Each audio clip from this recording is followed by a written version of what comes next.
All right, what's up, Dragon Brood? If you're a fan of dragons, hopefully this 5-minute deck tech will give you a dragons list you can play with the new Eldraine stuff. So starting at the top, we are going to be playing Aeol the Dawnsky. I also want to include that we're playing 4 copies of Invasion of Tarkir because we do have a lot of dragons. So that kind of makes an obvious sense, but I figured I would mention it anyway. But to Aeol the Dawnsky, very good because we are going to have several dragons that are 4 mana. So this could let us get another dragon if this dies, or in a pinch, if we think the game's going to be over, we can just put 2 counters on everything.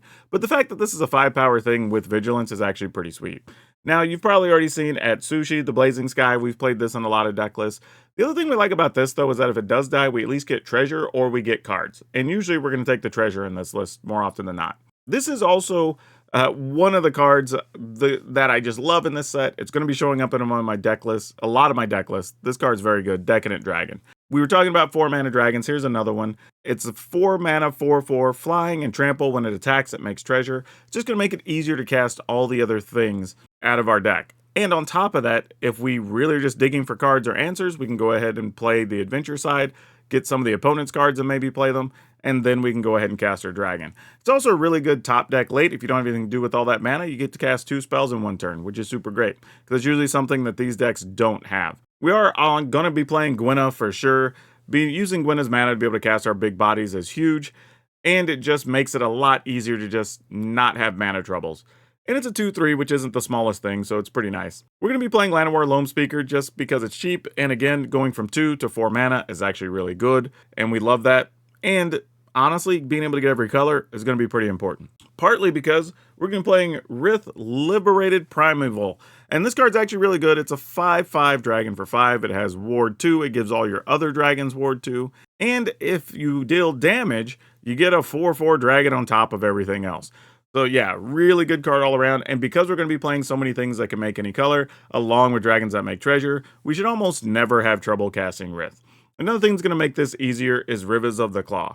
Rivers is a 3/3 for 3, has Menace, but you can add 2 mana of any color to cast dragons. On top of that, you can actually play your dragons out of the graveyard with this card, which is also super good too. So we get a lot of extra value here. We're going to try a copy of Ruby Daring Tracker. It's a new card. It does produce red and green, but it does get to be +2/+2 if you have things with power 4 or greater. And since we have a lot of dragons, it's almost always going to be able to attack as a 3/4. So we like that, and it's a little bit of extra mana fixing just because, but we get a decent body later in the game if we need it. There's also Shiv Devastator, which we like a bunch. Devastator is just great being able to have haste, and especially if your opponent's dealt with a couple of things, swept the board, whatever, being able to come over the top with like a 5-power attacker and just finish things off is just too good to pass up. And it's versatile at its casting cost, so you can play at any stage of the game if your hand just has one of those wonky draws where you're not really playing on curve. Because we have the mana, we're going to go ahead and try 1 copy of Zeotora, just to have some finishing damage, generate some treasure, or just attack with a big body 6/6. More often than not, though, we're probably just going to be flinging something, but we'll see. It is a big body, though. 6/6 for 6 flyer, not really anything to turn your nose up at.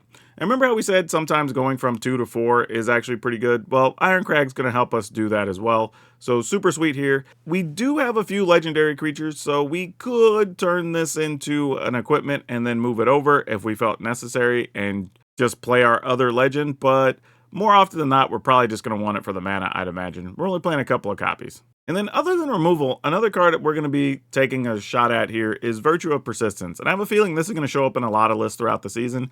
This is just really, really good. You have the Adventure, which just lets you -3/-3 something, and you gain 2 life as an added bonus. And then later in the game, if you don't have anything else to spend all that spare mana on, you go ahead and start getting to play your dragons out of the graveyard again.